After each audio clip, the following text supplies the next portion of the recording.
स्वागत है आप सभी स्टूडेंट का राकेश मेहरा जी के क्लासेस के यूट्यूब चैनल पर। आज इस चैनल पर हम आरएएस प्री 2021 की कट ऑफ पर बात करने जा रहे हैं। हालांकि इससे पहले मैंने एक शॉर्ट वीडियो के माध्यम से आपको कुछ कैटेगरी के बारे में बताया भी था। जनरल के बारे में बताया था, एससी, एसटी, ओबीसी, मोटे तौर पर मैंने आपको ये बता दिया था। लेकिन अब मैं लगभग सभी जो कैटेगरी है उनको लेकर चल रहा हूं। यहां मैं आपको हाईलाइट करना चाहूंगा कि मैंने आपको ओबीसी के लिए 105 बताई थी, जिस पर कुछ स्टूडेंट हंसने भी लग गए थे। अब उनकी हंसी का संबंध कैसे है ये तो मैं नहीं जानता, लेकिन उनकी हंसी उन्हें मुबारक हो, अच्छी बात है। सबके अपने अपने विचार होते हैं, लेकिन हम जो एनालाइज करते हैं वो पुराने के आधार पर करते हैं। जब हम पिछले आरएएस परीक्षाओं के परिणाम को देखते हैं तो इसी प्रकार की स्थिति हमारे सामने आई थी। लगभग 2-3 एग्जाम के संबंध में ये बात हुई है और बाद में उनको मर्ज कर दिया गया था।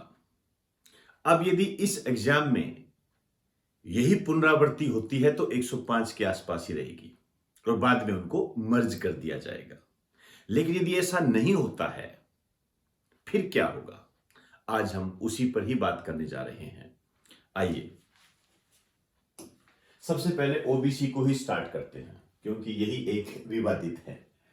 अब आप देखिए, मैंने आपको 105 बताई थी। यदि पुराने रिजल्ट के आधार पर, पिछली भर्तियों के जो रिजल्ट निकाले गए हैं उस आधार पर हो तो 105 के आसपास, कोई दिक्कत नहीं है। इस प्रकार का सिस्टम ही आपको देखने को मिलेगा। लेकिन यदि ऐसा नहीं होता है तो क्या होगा, तो फिर मैंने 3 कैटेगराइज किए हैं इसको ओबीसी के संबंध में। जनरल की 78 के आसपास। अब देखिए यहां जो 78 है, इस मामले में आपको मैं कहना चाहूंगा कि यह संभावित है, अनुमानित है और अनुभव के आधार पर है, और पुराने पेपर जो है उनको आधार बनाकर यह बात कही गई है। इसके आसपास ही रहेगा। समझ में आई बात सारी? इसलिए मैं आपको यह कहना चाहूंगा कि इसको ±2 के संदर्भ में देखें। 2 ऊपर भी ले जा सकती है, 2 नीचे भी जा सकती है, इतने आसपास, इसके आसपास। और इसी तरीके से सब में ±2 का आधार बनाकर आप चलें। फीमेल में 68 है और जो विडो है 20 के आसपास, इतनी रहेगी। ये ओबीसी का क्राइटेरिया है। यदि एग्जाम जो हुआ है आपका वो सही तरीके से इसी लाइन में हुआ है, इस वे से हुआ है, तो मान के चलना आप मेंस की तैयारी कर सकते हो, आप सेफ जोन के अंदर हो, कोई समस्या नहीं है। अब मैं बात करूंगा जनरल की। जनरल की जो मेरिट जाएगी ये 80 के आसपास, 80 के आसपास आप इसको देख सकते हो। और हाँ, एक ये नंबर है, मैं नंबर बता रहा हूं, क्वेश्चन नहीं बता रहा, ये ध्यान रखना। कई बच्चे बाद में कमेंट करते हैं कि सर नंबर है या क्वेश्चन। ठीक है, उनकी जिज्ञासा होती है, स्वागत है उनका, लेकिन ये नंबर के आधार पर बता रहा हूं।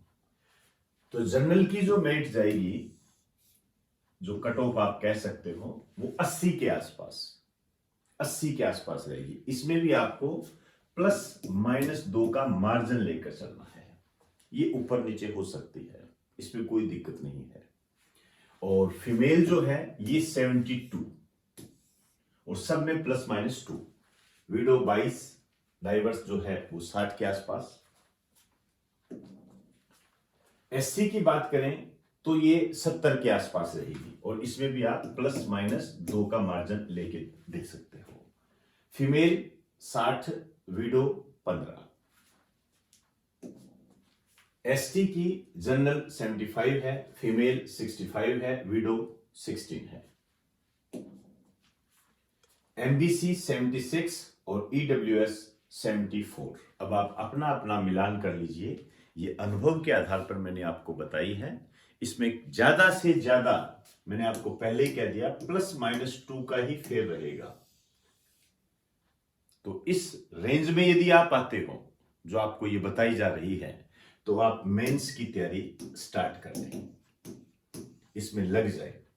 और वैसे भी आपको बता दूं, ये जो आरएएस हो गए, आईएएस हो गए, इनमें मेंस की तैयारी ही सबसे महत्वपूर्ण होती है। जब हम मेंस की तैयारी करते हैं तो प्री की अपने आप हो जाती है। यदि हमारा मेंस अच्छे तरीके से हमने तैयार कर रखा है तो प्री के संबंध में यदि हम 1 महीना भी लगाते हैं तो वो तैयारी हो जाती है।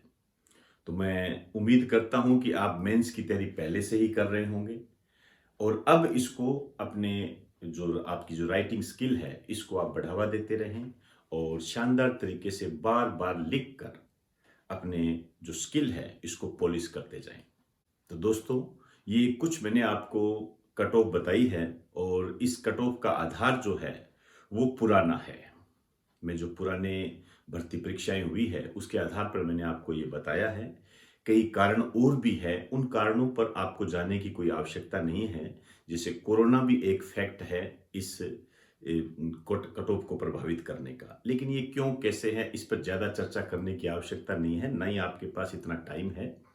आप तैयारी कीजिए, वो सारा एनालाइज मैंने कर लिया है, कौन कौन से फैक्ट इसको बढ़ा सकते हैं, कौन कौन से फैक्ट इसको कम कर सकते हैं, उन्हीं के ही आधार पर मैंने आपको ये बताई है। तो यदि इस रेंज में आते हो तो आप मेंस की तैयारी स्टार्ट कर दीजिए, आप सेफ जोन में हो, नो डाउट। तो इन्हीं शब्दों के साथ आपसे इजाजत चाहूंगा। आप सभी को बेस्ट ऑफ लक। धन्यवाद।